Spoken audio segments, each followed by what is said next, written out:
নমস্কাৰ, আপোনালোক সকলোকে জেডি নিউজৰ অন্য এটা ভিডিঅ'লৈ স্বাগতম জনাইছোঁ। আজি হৈছে 12 জুন। অসমৰ লগতে ভাৰতৰ বিভিন্ন প্ৰান্তৰ পৰা কেইবাটাও গুৰুত্বপূৰ্ণ খবৰ যুগুত কৰা হৈছে। তাৰে ভিতৰত প্ৰথমটো খবৰেই হৈছে এটা অত্যন্ত গুৰুত্বপূৰ্ণ খবৰ, কিয়নো ৰেচনৰ দাইল চেনি নিমখক লৈ নতুন যোগান মন্ত্ৰীয়ে কেইটামান মুহূৰ্তৰ পূৰ্বে বৃহৎ ঘোষণা কৰা দেখিবলৈ পোৱা গৈছে। যোগান বিভাগৰ মন্ত্ৰী তথা কৌশিক ৰায়ে এই সন্দৰ্ভত কি মন্তব্য কৰিছে সবিশেষ জনাম ফুল স্ক্ৰীনৰ জৰিয়তে। পুনৰ জনাইছোঁ, ৰেচনৰ দাইল চেনি নিমখক লৈ আহি গ'ল এটা জৰুৰী খবৰ। পোন প্ৰথমবাৰৰ কাৰণে বৃহৎ ঘোষণা কৰিছে নৱনিযুক্ত যোগান মন্ত্ৰীয়ে। ইতিমধ্যে বন্ধ হৈ পৰা দাইল চেনি নিমখক লৈ চৰকাৰে গ্ৰহণ কৰিছে বৃহৎ সিদ্ধান্ত, আৰু আহিবলগীয়া বাজেটত হিতাধিকাৰীসকলৰ বাবে থাকিব কেইবাটাও ভাল খবৰ। যিহেতু আহি থকা জুলাই মাহৰ 6 তাৰিখৰ পৰা ৰাজ্যত আৰম্ভ হ'ব বাজেট অধিৱেশন, আৰু সেই বাজেটৰ সিদ্ধান্ত অনুসৰি হিতাধিকাৰীসকলে পুনৰ লাভ কৰিব এই সুবিধা। ইতিমধ্যে খাদ্য অসামৰিক যোগান বিভাগৰ মন্ত্ৰী তথা কৌশিক ৰায়ে বৃহৎ ঘোষণা কৰা দেখিবলৈ পোৱা গৈছে। যোগান মন্ত্ৰী তথা কৌশিক ৰায়ে এই সন্দৰ্ভত মন্তব্য কৰি কয় যে লাখ লাখ হিতাধিকাৰীয়ে আগষ্ট মাহৰ পৰাই লাভ কৰিব এই সুবিধা। চাউলৰ লগতে দাইল চেনি নিমখক লৈ আহিব পাৰে হয়তো বিনামূলীয়া আঁচনিও। 100 টকা নহয়, এটকাও নিদিয়াকৈ সকলোৱে লাভ কৰাৰ পূৰ্ণ সম্ভাৱনা আছে দাইল চেনি আৰু নিমখ। যিহেতু নিৰ্বাচনৰ পূৰ্বে দাইল চেনি আৰু নিমখ বিনামূলীয়া কৰি দিয়াৰ কথা ঘোষণা কৰিছিল মুখ্যমন্ত্ৰী হিমন্ত বিশ্ব শৰ্মাই, আৰু সেই নিৰ্বাচনী প্ৰতিশ্ৰুতি পূৰণ কৰি আগষ্টতে হয়তো সকলোকে দিব পাৰে ভাল খবৰ। পৰৱৰ্তী খবৰটো হৈছে ৰাজ্যৰ লাখ লাখ নিবনুৱালৈ আহি গ'ল এটা অত্যন্ত গুৰুত্বপূৰ্ণ খবৰ। অতি শীঘ্ৰেই চৰকাৰে প্ৰদান কৰিব ৭৫,০০০ যুৱক যুৱতীক একোটিকৈ চৰকাৰী চাকৰি, আৰু এই সন্দৰ্ভত সবিশেষ জনাম ফুল স্ক্ৰীনৰ জৰিয়তে। পুনৰ জনাইছোঁ, ৰাজ্যৰ মহাবিদ্যালয়সমূহত প্ৰায় শিক্ষকৰ পদ ২৭,০০০টা খালী হৈছে, আৰু তাৰ সমান্তৰালকৈ মহাবিদ্যালয়সমূহৰ কৰ্মচাৰীৰ পদ প্ৰায় ৫০০টা খালী হৈছে। ইয়াৰ উপৰিও বিশ্ববিদ্যালয় মেডিকেল কলেজসমূহত প্ৰায় ২৮০০টা পদ খালী হৈছে। কেৱল ইমানেই নহয়, গৃহ আৰু ৰাজনৈতিক বিভাগত ১৭,০০০টা পদ খালী হৈছে। লগতে স্বাস্থ্য বিভাগত ৮,০০০টা, পঞ্চায়ত আৰু গ্ৰাম উন্নয়ন বিভাগত খালী হৈছে প্ৰায় ৫,০০০টাকৈ পদ।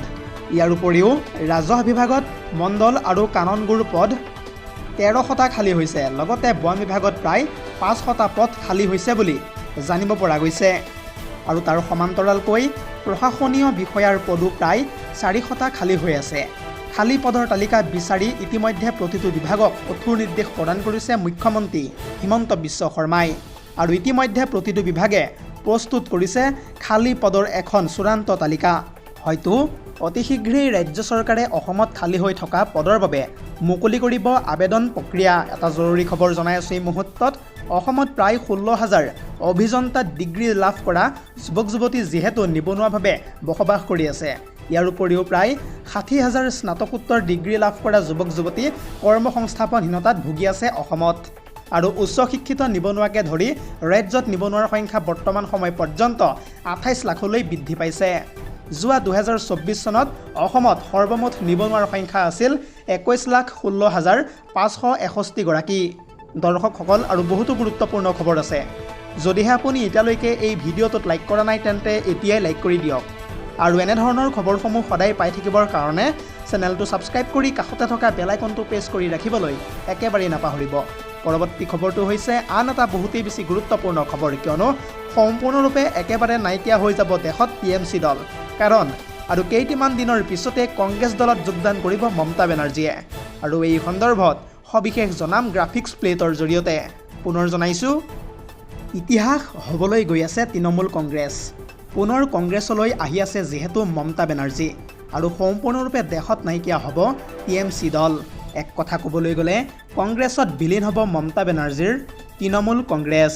আৰু মমতা বেনাৰ্জীলৈ ইতিমধ্যে যিহেতু প্ৰস্তাৱ আগবঢ়াইছে ছোনিয়া গান্ধীয়ে, অৰ্থাৎ কংগ্ৰেছৰ সৈতে TMCৰ একত্ৰীকৰণ প্ৰস্তাৱ দেখিবলৈ পোৱা গৈছে, আৰু সেই প্ৰস্তাৱত সন্মতি হ'লে মমতা বেনাৰ্জীক দিব কংগ্ৰেছৰ ৰাষ্ট্ৰীয় উপাধ্যক্ষৰ পদ।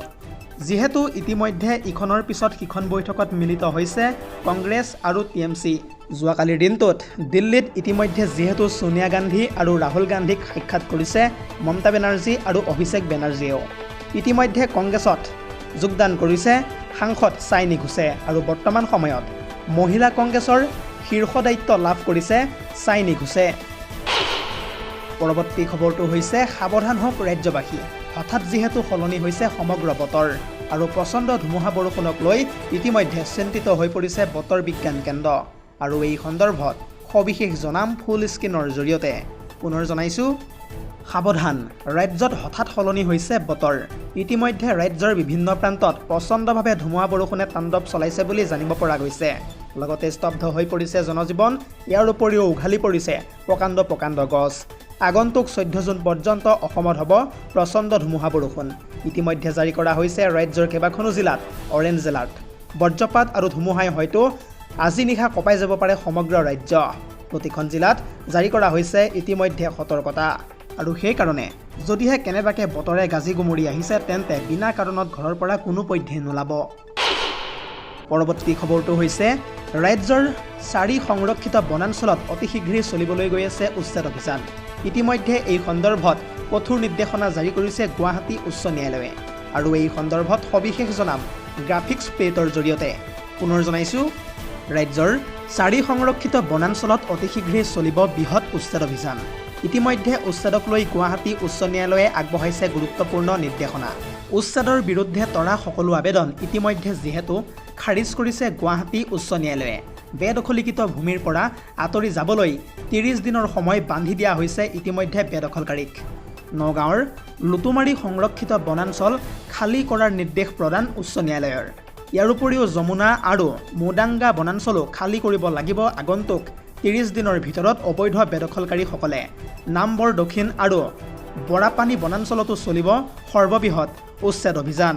প্ৰায় 700 বিঘা বনাঞ্চলৰ ভূমি দখল কৰি আছে যিহেতু অসংখ্য সন্দেহজনক লোকে।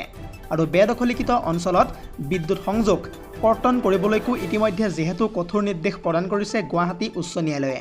আৰু বনাঞ্চলত বিদ্যালয় বা চিকিৎসালয়ৰ সুবিধাও কৰ্তন কৰাৰ নিৰ্দেশ প্ৰদান গুৱাহাটী হাইকোৰ্টৰ। পৰৱৰ্তী খবৰটো হৈছে LPG চিলিণ্ডাৰৰ গ্ৰাহকৰ বাবে আহি গ'ল এটা অত্যন্ত গুৰুত্বপূৰ্ণ খবৰ। এটা সামান্য নিয়ম নামানিলেই আপোনাৰ কৰ্তন কৰা হ'ব গেছ চিলিণ্ডাৰ সংযোগ। ইতিমধ্যে এই সন্দৰ্ভত কিছু বিশেষ তথ্য আহি পৰিছে, সবিশেষ জনাম ফুল স্ক্ৰীনৰ জৰিয়তে। পুনৰ জনাইছোঁ, আহি গ'ল ৰন্ধন গেছৰ একাংশ গ্ৰাহকৰ বাবে জৰুৰী খবৰ। গ্ৰাহকৰ বাবে বান্ধি দিয়া নিয়ম নামানিলে কৰ্তন হ'ব গেছ চিলিণ্ডাৰ সংযোগ। ইতিমধ্যে প্ৰশাসনে গ্ৰাহকসকলক আগন্তুক 30 জুন পৰ্যন্ত বান্ধি দিছে শেষ সময়সীমা। 30 জুনৰ ভিতৰত আধাৰ সংযোগ কৰিব লাগিব সকলো LPG গ্ৰাহকে। কেৱল উজ্জ্বলা যোজনাৰ গ্ৰাহকৰ বাবেহে প্ৰযোজ্য হৈছে এই নিয়ম। মাজুলী জিলাৰ গ্ৰাহকসকলৰ বাবে ইতিমধ্যে যিহেতু প্ৰথমবাৰৰ বাবে জাৰি কৰা হৈছে এই বিশেষ জাননী। আধাৰ সংযোগ সফলতাৰে সম্পন্ন হ'লে তাৰ পিছত আপুনি কৰিব লাগিব EKYC ভেৰিফিকেশ্যন। LPG ডিষ্ট্ৰিবিউটৰৰ জৰিয়তে EKYC ভেৰিফিকেশ্যন কৰিব পাৰিব সকলো LPGৰ গ্ৰাহকে। ইণ্ডিয়ান অইল ওৱান বা আধাৰ ফেচ RD এপৰ জৰিয়তেও আপোনালোকে কৰিব পাৰিব এই কাম। নিৰ্দিষ্ট সময়ৰ ভিতৰত এই কাম নকৰিলে বন্ধ হ'ব আপোনাৰ পাকঘৰত থকা গেছ সংযোগ। আজিৰ আমাৰ পৰৱৰ্তী খবৰটো হৈছে বিশ্বৰ বহুকেইখন দেশে ইতিমধ্যে নিষিদ্ধ কৰিলে ভাৰতৰ ফল-মূল। আৰু এই সন্দৰ্ভত কিছু বিশেষ তথ্য আহি পৰিছে, সবিশেষ জনাম ফুল স্ক্ৰীনৰ জৰিয়তে। পুনৰ জনাইছোঁ, বিশ্বৰ দেশে দেশে নিষিদ্ধ কৰা হৈছে ভাৰতৰ ফল-মূল। ৰাজ্যত ফল-মূলৰ নামত চলিছে এক ভয়ংকৰ ষড়যন্ত্ৰ। অসমৰ গুদামে গুদামে কাৰ্বাইড দি পকোৱা হৈছে বহু সংখ্যক খোৱা মিঠা সেই ফল-মূল। কাৰ্বাইডযুক্ত আম, কল, অমিতা, লিচুৰে ভৰি পৰিছে ইতিমধ্যে যিহেতু ৰাজ্যৰ বহুকেইখন বজাৰ। যোৱা কেইটামান দিনৰ পূৰ্বে যিহেতু নেপাল আৰু জাপানে নিষিদ্ধ কৰিছিল ভাৰতীয় সকলো ফল-মূল। আৰু অসমত বিষাক্ত ফল-মূলৰ ঘাটি থকা ঠাইকেইখনৰ ভিতৰত ক'বলৈ গ'লে ফাঁচী বজাৰ, বৰপেটা ৰোড আৰু নগাঁৱত বহুতো গুদাম আছে। বৰপেটা ৰোড, নগাঁও আৰু ফাঁচী বজাৰৰ গুদামত ইতিমধ্যে দমে দমে উদ্ধাৰ হৈছে কাৰ্বাইডযুক্ত ফল-মূল। কেৱল ফল-মূলেই নহয়, বজাৰত ভৰি পৰিছে ইতিমধ্যে যিহেতু কৃত্ৰিম ৰং দিয়া শাক-পাচলিও। বৰপেটা আৰু নগাঁৱৰ পৰা অন্য প্ৰান্তলৈ ৰাসায়নিক দ্ৰব্য মিহলি পাচলি ইতিমধ্যে যিহেতু সৰবৰাহ হৈছে। গতিকে আপোনালোকে এনেধৰণৰ খাদ্যবস্তু খাওঁতে সাৱধানতা অৱলম্বন কৰক, অন্যথা আপুনি পৰিব পাৰে ডাঙৰ বিপদত। News desk report, ZD news.